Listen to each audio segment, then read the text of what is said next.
প্রিয় শিক্ষার্থীরা, English writing skill BD চ্যানেলে অষ্টম শ্রেণীর ইংরেজি ক্লাসে সবাইকে স্বাগত জানাচ্ছি। আমাদের আজকের বিষয় হচ্ছে কোহেসিভ ডিভাইস। এটি একটি গ্রামাটিক্যাল আইটেম। আমরা এর আগে আরো দুইটা গ্রামাটিক্যাল আইটেম করেছি, সেটা হচ্ছে নন ফিনিট ভার্ব আর হচ্ছে টাইম অ্যাডভার্বিয়াল। আমাদের এই কোহেসিভ ডিভাইস আইটেমটি নিয়ে আমরা এখন আজকে করব। কোহেসিভ ডিভাইস অর্থ কি? কোহেসিভ ডিভাইস হচ্ছে সেই সব ওয়ার্ড বা ফ্রেজ যেগুলো একটি টেক্সটের বিভিন্ন অংশের আইডিয়াগুলোকে সংযুক্ত করে। মানে একটা টেক্সটে বিভিন্ন বা একটা লেখার মধ্যে বিভিন্ন শব্দ থাকে, বিভিন্ন লাইন থাকে, সেখানে বিশেষ কিছু শব্দ বা শব্দগুচ্ছ একটা বাক্যের সাথে আরেকটা বাক্যের সংযোগ, একটা প্যারার সাথে আরেকটা প্যারার সংযোগ তৈরি করার জন্য যে শব্দগুলো বসে সেগুলো কোহেসিভ ডিভাইস। কোহেসিভ ডিভাইস বলতে linking word, linkers, connectors, discourse marker বা ট্রানজিশনাল ওয়ার্ডস নামে সেগুলো পরিচিত। তাহলে আমরা দেখলাম কোহেসিভ ডিভাইসটা গ্রামাটিক্যাল ভাষায় আরো মোট 5টা নামে পরিচিত। একটা লিঙ্কিং ওয়ার্ড, আবার কোথাও লিঙ্কার্স, কোথাও কানেক্টরস, কোথাও ডিসকোর্স মার্কার বা ট্রানজিশনাল ওয়ার্ড। তো এই ডিসকোর্স মার্কারটা বিশ্ববিদ্যালয় লেভেলে এটা আলোচিত হয়, আর ট্রানজিশনাল ওয়ার্ডটা অবশ্য আমরা 9-10 বইতে, নতুন বইতে দেখতে পাচ্ছি। ওকে, কোহেসিভ ডিভাইস ব্যবহারের একমাত্র উদ্দেশ্য সেন্টেন্স অথবা প্যারাগ্রাফগুলোর মধ্যে আন্তঃসম্পর্ক গড়ে তোলা এবং টেক্সটটিকে একটি যৌক্তিক অগ্রগতি দেয়া। কোহেসিভ ডিভাইসের ব্যবহার দেখব আমরা এখন। কোহেসিভ ডিভাইসের ব্যবহারটা আসলে কিভাবে ফুটে ওঠে? প্রনাউন ব্যবহারের মাধ্যমে। পূর্বে উল্লেখিত কোনো নাউনের পরিবর্তে প্রনাউন ব্যবহার করলে টেক্সটটি আরো সুন্দর ও আকর্ষণীয় হয়। যেমন I would like to thank my friend, without them I would not do it properly। এবং এখানে মজার বিষয় হচ্ছে, দেখো এই যে উইদাউট দ্যাম, এই দ্যাম কথাটা কিন্তু এক ধরনের কোহেসিভ ডিভাইস অনেকে বলে। আবার তো মূলত প্রনাউনের বলতে এখানে যেটাকে বোঝানো হচ্ছে রিলেটিভ প্রনাউনগুলোই। রিলেটিভ প্রনাউন বলতে এখানে রিলেটিভ প্রনাউনকে বোঝানো হয়, কারণ রিলেটিভ প্রনাউনগুলো সেন্টেন্সে বেশিরভাগ সময় কানেক্টরস বা কোহেসিভ ডিভাইস হিসেবে ব্যবহৃত হয়। সেগুলো ধরো, যেমন আমি যদি অর্থগুলো পড়ে দেখি, হু কি বা কারা অর্থে বসে, কিন্তু রিলেটিভ প্রনাউনে অর্থ হয় যে, যারা বা যিনি। তারপরে হচ্ছে তোমার হোয়াট অর্থ কি, তো এটা আবার রিলেটিভ প্রনাউনে বসে হচ্ছে যা, যেটা, যেটি, যেটিকে, যেগুলোকে, এই অর্থে বসে। হুম অর্থ হচ্ছে কাকে বা কাদেরকে, কিন্তু রিলেটিভ প্রনাউনে বসে যাকে, যাদেরকে। হুজ অর্থ হচ্ছে কার বা কাদের, রিলেটিভ প্রনাউনের অর্থ হচ্ছে যার বা যাদের। হুইচ, এটা সাধারণ অর্থ হচ্ছে কোনটি বা কোনগুলো, কিন্তু রিলেটিভ প্রনাউনের অর্থ হচ্ছে যেটি, যা বা যেগুলো। হাউ অর্থ কত, কেমন, কিভাবে, রিলেটিভ প্রনাউনের অর্থ হচ্ছে যত, যেমন, যেভাবে। হোয়ার, কোথায়, কখন, কোনখানে, কোন স্থানে, কোথায়, কোনখানে, কোন স্থানে, কিন্তু এটা রিলেটিভ প্রনাউনে ব্যবহৃত হয় যেথায়, যেখানে বা যে স্থানে। হোয়েন, কখন, কোন সময়, রিলেটিভ প্রনাউনের অর্থ হচ্ছে যখন বা যে সময়। হোয়াই অর্থ হচ্ছে কেন, কি জন্য, কি কারণে, রিলেটিভ প্রনাউন হচ্ছে যে কারণে। সাধারণত দ্যাট অর্থ হচ্ছে যেটা, যেগুলি, যে, যারা। দ্যাটের কোনো ডব্লিউএইচ ব্যবহার নেই, এটা আমরা জানি। তারপরে হচ্ছে হোয়াট ফর বা ফর হোয়াট, এটা হচ্ছে কি জন্য। তো কি জন্য এটাকে আমরা যদি বলি, রিলেটিভ প্রনাউন হচ্ছে যে জন্য বা যে কারণে। হোয়ার ফ্রম, কোথা থেকে, তো রিলেটিভ প্রনাউন হচ্ছে যেখান থেকে।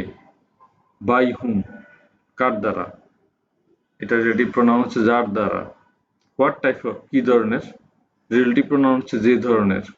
হাউ মাচ, কতটা বা কত, রিলেটিভ প্রনাউন হচ্ছে যতটা বা যত।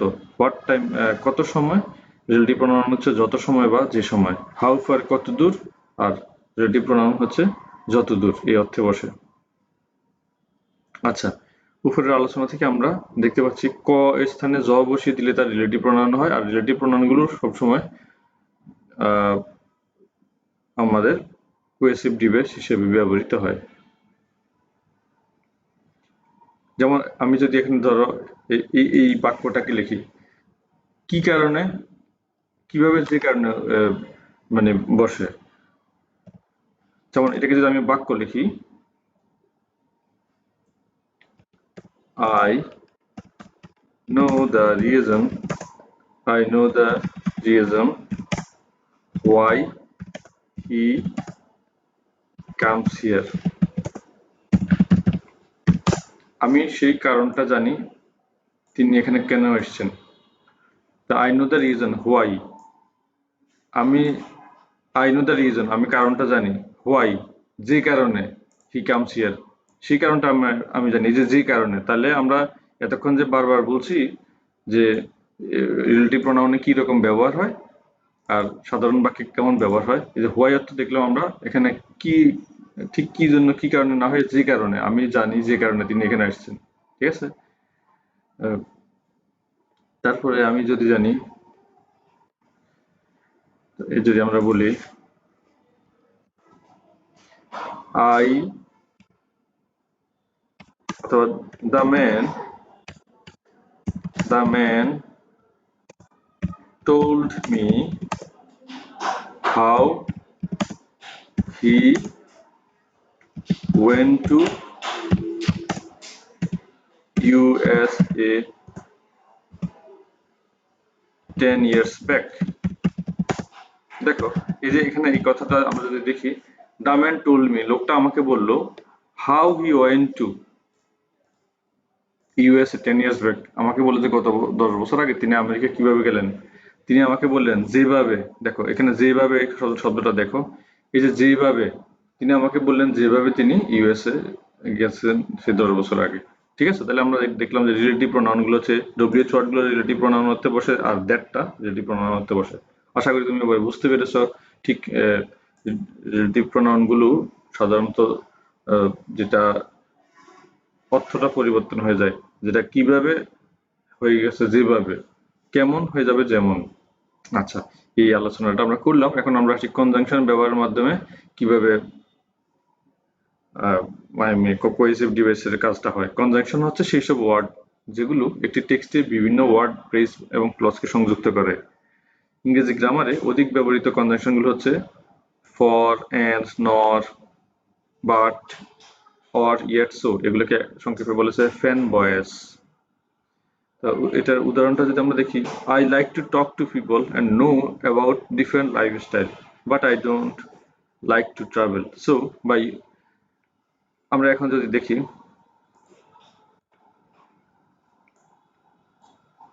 এখানে দেখো, I like to talk to people, আমি মানুষের সাথে কথা বলতে পছন্দ করি, এবং নো ডিফারেন্ট লাইফস্টাইল, এবং বিভিন্ন রকমের জীবনধারা সম্পর্কে জানতে খুব পছন্দ করি। But I don't like to travel, কিন্তু আমি যে ট্রাভেল করতে পছন্দ করি না। এই কথাটা কেমন উল্টাপাল্টা হয়ে গেল না?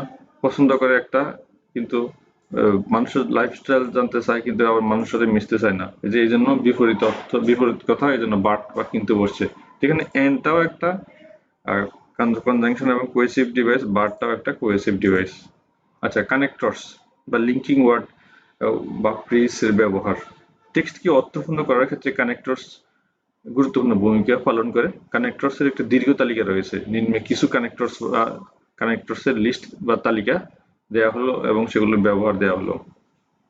আমি যেহেতু সংখ্যা এগুলো 105টার মতো এখানে আছে, সবগুলো হয়তো পড়া সম্ভব হবে না, আমি এটা স্ক্রিনে দিয়ে দিব, তোমরা এখান থেকে পড়ে নিতে পারবে। তাও আমি কিছু পড়ছি, দেখো। অ্যাজ সুন এজ, যখনই, অ্যাজ ওয়েল এজ, এবং বিশেষ করে, অলসো, এছাড়াও, এন্ড এবং ও অর্থে বসে, আফটার পরে, অলদো যদিও, অ্যাজ সুন এজ দুটি বিষয়ে বিষয়ের মধ্যে মিল বা সমতা বোঝাতে। অ্যাজ দো হচ্ছে যেন, as a matter of fact প্রকৃতপক্ষে, অ্যাজ ইফ যেন, অ্যাজ এ রেজাল্ট ফলে বা ফলস্বরূপ, অ্যাজ হচ্ছে যেহেতু, অ্যাজ লং এজ যেতে না যেতে, তারপরে এট প্রেজেন্ট বর্তমান সময় বোঝাতে, বিকজ কারণ, বিকজ অফ জন্য বা কারণে, বোথ ডট ডট এন্ড হচ্ছে একই ব্যক্তি বা বস্তুর দুটি গুণাবলী বোঝাতে, বাট হচ্ছে কিন্তু, বিফোর অর্থ হচ্ছে আগে, বিষয়টা হচ্ছে এছাড়া বা তাছাড়া, কনসিকুয়েন্টলি ফলে বা ফলস্বরূপ, ডেসপাইট দ্যাট তা সত্ত্বেও, এনাফ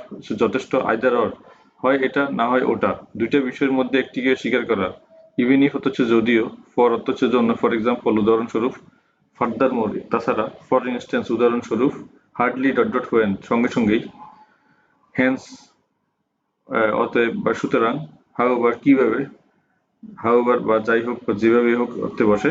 আবার ইফ অর্থ হচ্ছে যদিও ইনফ্যাক্ট তা হচ্ছে প্রকৃতপক্ষে। আচ্ছা, এখানে একটা জিনিস দেখো, যে সব আমি যেগুলো দিয়েছি সবগুলো তোমার কাজ হচ্ছে খাতায় তুলে নেওয়া। তাহলে এগুলো পরে তোমার যেহেতু অর্থ দেয়া আছে তোমার বুঝতে সহজ হবে। ঠিক আছে, জাস্ট একটু স্ক্রিনশটও নিয়ে রাখতে পারো, অথবা খাতায় তুলে নিতে পারো, যে যেটা স্ক্রিনে এখন দেখতে পাচ্ছ আমি দিলাম, এগুলো দেখো। আশা করি এগুলো এতক্ষণ মানে তুমি লিখে নিবে, বা পরের জন্য স্ক্রিনশটও রেখে রাখতে পারো। বেটার হচ্ছে লিখে নিলে ভালো, পরে আর মনে থাকে না অনেক সময়, কাজটা হয়তো আর করা হয় না আর কি। লিখে নিলে ভালো, খাতার মধ্যে নোট করে ফেললে। ঠিক আছে। আচ্ছা, আমরা তাহলে পরের অংশে যাচ্ছি। এখন একটা প্র্যাকটিস করব। দেখো, water is a vital element of environment. পানি হচ্ছে পরিবেশের একটা গুরুত্বপূর্ণ উপাদান। But this element is polluted in many ways. কিন্তু এই এলিমেন্টটা পরিবেশকে বিভিন্ন ভাবে মানে এই পরিবেশ মানে এই এলিমেন্টটা বিভিন্নভাবে দূষিত হচ্ছে। তো সেটা কি, দেখো বাট কথাটা কেন বসছে এখানে। বাট কথাটা বসছে বিপরীত রকমের যুক্তি দিচ্ছে। প্রথমে বলেছে পানি একটা গুরুত্বপূর্ণ উপাদান, আবার বলছে এই উপাদানটা বিভিন্নভাবে দূষিত হচ্ছে, এই জন্য বাট বা কিন্তুতে বসছে। Firstly, farmers use chemical fertiliser and insecticide in their field. প্রথমত, যে খেয়াল করে দেখো, প্রথমে যে বার্ডটা বলে, এরপর এখানে কি কি কেন, এই যে মেনি ওয়েস বলছে, দেখো এই মেনি ওয়েসটা আসলে অনেকগুলো কানেক্টরস কে এখন দিবে।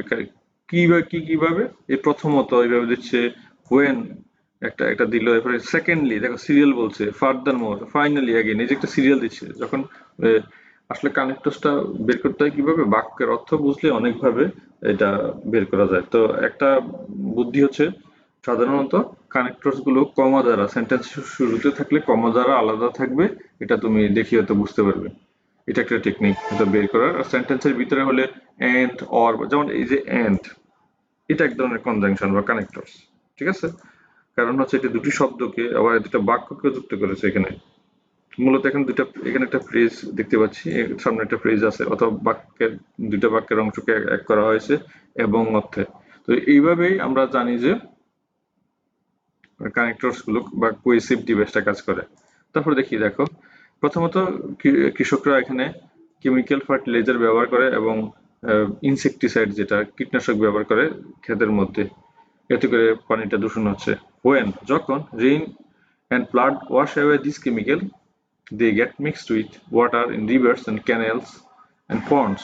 যখন বৃষ্টির পানি এবং বন্যার পানি এগুলো ধুয়ে, এই কেমিক্যাল গুলো ধুয়ে নিয়ে নদীতে, খালে, পুকুরে ফেলছে, এতে করে পানি দূষিত হচ্ছে। and polluted, এবং and কথাটা দেখো, এই যে and, এটা কিন্তু এখানে কানেক্টরস হিসেবে বসেছে। Secondly, mills and factories throw their poisonous chemical and waste product into water. দ্বিতীয়ত হচ্ছে মিল ফ্যাক্টরি ময়লা, যে বিষাক্ত কেমিক্যাল গুলো সেগুলো পানিতে ফেলে এবং পানি দূষিত করে। ফার্দার মোর, এছাড়া অতি কিন্তু যেটা, যে এটা একটা কানেক্টরস। ঠিক আছে, water water vehicles also pollute water by dumping food waste and human waste into it। এখানে যে পানিতে চালিত যে ভেহিকেল গুলো আছে সেগুলো পানি দূষণ করে। কি করে, কেন? বাই ডাম্পিং ফুড ওয়াস্ট, সেখানে খাদ্যের যে বর্জ্যগুলো আছে সেগুলো ফেলে। ফাইনালি,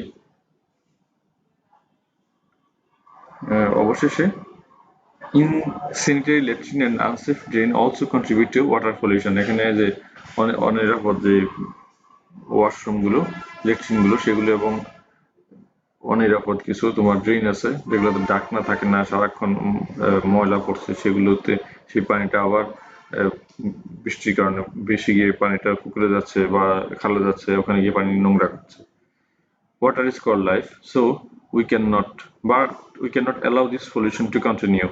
পানি খুবই গুরুত্বপূর্ণ জীবনের জন্য, আমরা এই পলিউশনটা হতে দিতে পারি না। We have to raise an awareness about it।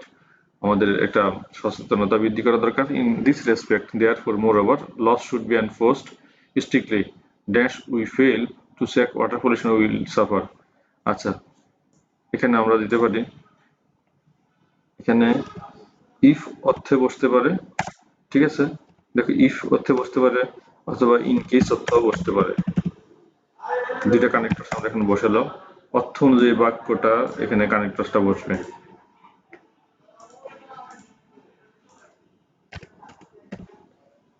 ওকে, ঠিক আছে। তাহলে দেখো অর্থ অনুযায়ী কানেক্টরস গুলো বসানো যায় বাক্যে। আমরা এই লাল দাগ দিয়ে যেগুলো দেখলাম এগুলো সবগুলো কানেক্টরস।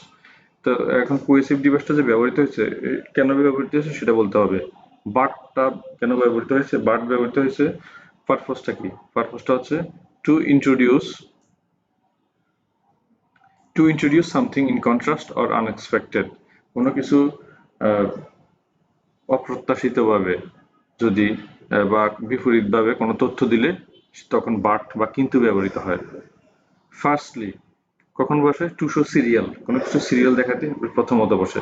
হোয়েন, যখন to show time or situation of the incident, কোনো ঘটনার একটা মানে সময় দেখাতে এবং পরিস্থিতি দেখাতে হোয়েন বসে। এন্ড মানে এবং, এখানে used to connect words, clause or sentences used to indicate that the following things is also included or add an additional point. তো এই যে এন্ডটা কেন বসে? কানেক্ট শব্দ, বাক্যাংশ, শব্দাংশ, শব্দগুচ্ছ এগুলোকে কানেক্ট করতে বসে। তারপরে এখানে অতিরিক্ত তথ্য দিতেও বসে। সেকেন্ডলি, টু শো সিরিয়াল, তা এটাও সিরিয়াল বা ক্রম বোঝাতে বসে। ফার্দার মোর বা মোর ওভারটা কি? ডিনোট এডিশনাল ইনফরমেশন, অতিরিক্ত তথ্য দিতে বসে। Finally again introducing the last item or a series, মানে এখানে কোনো কিছু সর্বশেষ আইটেম বা সর্বশেষ সিরিজ, সর্বশেষ অংশ বোঝাতে ফাইনালি বসে। সো হচ্ছে তাই, to say in the same way also, মানে তাই অর্থে, একইভাবে বা কোনো কিছু আরো একটা কোনো তথ্য দিতে এই সোটা বা বসে, তাই বসে। দেয়ারফর বা মোরওভার কখন বসে? ডিনোটিং এডিশনাল ইনফরমেশন, এখানে অতিরিক্ত তথ্য দিতে দেয়ারফর বা মোরওভার বসে। ইফ সত্য অর্থে বসে। টু ইন্ডিকেট কন্ডিশন, কোনো কিছুর কন্ডিশন বোঝাতে ইফ বসে। এটা আসলে প্র্যাকটিসের বিষয়। তুমি গাইড বই থেকে যদি প্র্যাকটিস করো জিনিসগুলো, তাহলে তোমার জন্য আসলে সহজ হয়ে যাবে। কারণ অলরেডি বাজারে বই চলে আসছে, তো নিজের কাছে বই রেখে এগুলো প্র্যাকটিস করা অনেক, প্র্যাকটিস করলে দেখবো যে খুবই সহজ। আচ্ছা প্রিয় শিক্ষার্থীরা, আজকে ক্লাসটা এখানে শেষ করতে চাচ্ছি। সবাইকে অনেক ধন্যবাদ ক্লাসটা দেখার জন্য। এই চ্যানেলটাতে তুমি যদি নতুন হয়ে থাকো তাহলে সাবস্ক্রাইব করার অনুরোধ থাকলো। আর কোনো মতামত থাকলে কমেন্ট করে জানাতে পারো। খুদা হাফেজ, আসসালামু আলাইকুম।